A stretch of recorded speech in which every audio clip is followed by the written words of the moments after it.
First Allu Arjun Allu Arjun మన పుష్పడు పుష్ప టూనా ఇద్దరు అల్లు అర్జున్ ఫ్యాన్సేనా మనం పుష్పడు చేసాం.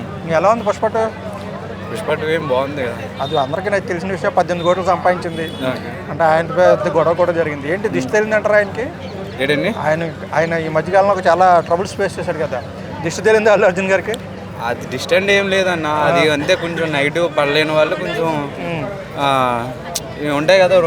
ఇప్పుడు ఇప్పుడు ప్రభాస్ ఫ్యాన్స్ ఉంటారు, అలా పవన్ కళ్యాణ్ ఫ్యాన్స్ ఉంటారు, ఒక్కొక్కడు ఉంటాడు. సో పడలేని వాళ్ళు ఇంకా రూమర్స్ ఉంటాయి, అది కామన్. ఇప్పుడు పుష్ప టూతో ఆయన ఒక టార్గెట్ సెట్ చేసుకున్నారు ఆయనే 18 కోట్లు.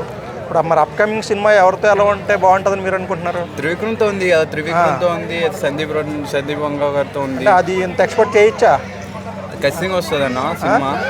అంటే పుష్ప టూ అంత ఎక్స్పెక్ట్ చేయొచ్చా? రేంజ్ త్రివిక్రమ్ పుష్పాన్ని మించి ఉండొచ్చు సినిమా అయితే బాగుంటుంది అన్న. అది ఈ త్రివిక్రమ్ గారు చాలా పెద్ద స్కేల్లో చేస్తున్నారు. అంటే ఎలా ఉంటుంది అంటారు? అత్తారింటికి దారేది ఆ దాటేసి అయ్యండి ఉంటుంది అంటారా అన్న?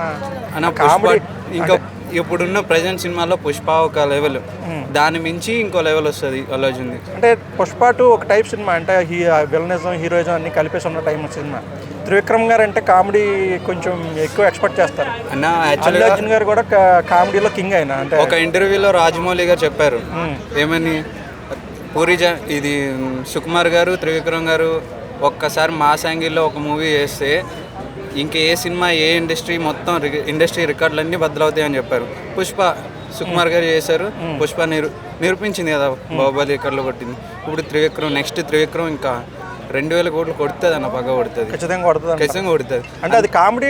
త్రివిక్రమ్ అనగానే కొంచెం కామెడీ ఎక్స్పెక్ట్ చేస్తారు కదా. అసలు కామెడీ కాదన్న, అంటే ఆయన కామెడీ ఏం లేదు. ఆయన ఇప్పుడు మాస్ యాంగిల్లో ఇప్పుడు జోనర్ మారుతుంది కదన్న. ఇప్పుడు ఒకప్పుడు వరకును మన తెలుగులో టాలీవుడ్ ఇండియా ఎలా ఉండేది, ఇప్పుడు పాన్ వరల్డ్ పాన్ ఇండియా వచ్చింది. పాన్ ఇండియాకి తగ్గట్టు ఇప్పుడు స్టోరీ బ్రైన్ సెట్ కూడా మారింది కదన్న. ఇప్పుడు సినిమా ఎలా ఉండాలి అంటే ఒక పెద్ద స్కేల్లో అనుకుంటున్నారు కాబట్టి బాగుంటుంది. ఖచ్చితంగా అది కూడా నేషనల్ వైడ్ 2000 కోట్లు కలెక్ట్ చేసే సినిమా అయిపోతుంది, ఖచ్చితంగా కొడుతుంది అది. Okay, thank you.